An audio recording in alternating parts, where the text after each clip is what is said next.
How to send a friend request on Facebook. Sending a friend request on Facebook is simple, and here is how you can do it. First of all, open the Facebook app on your mobile device and make sure you are logged into your Facebook account.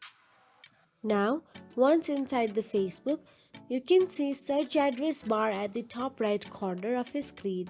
Now, tap the search icon. Once you tap on it, type the person's name and select their profile from the results. All you have to do is now go to their profile.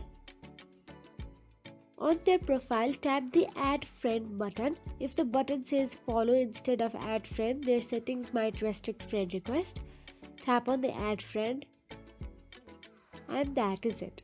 If you found this video helpful, please like, share and subscribe our channel, and thank you so much for watching.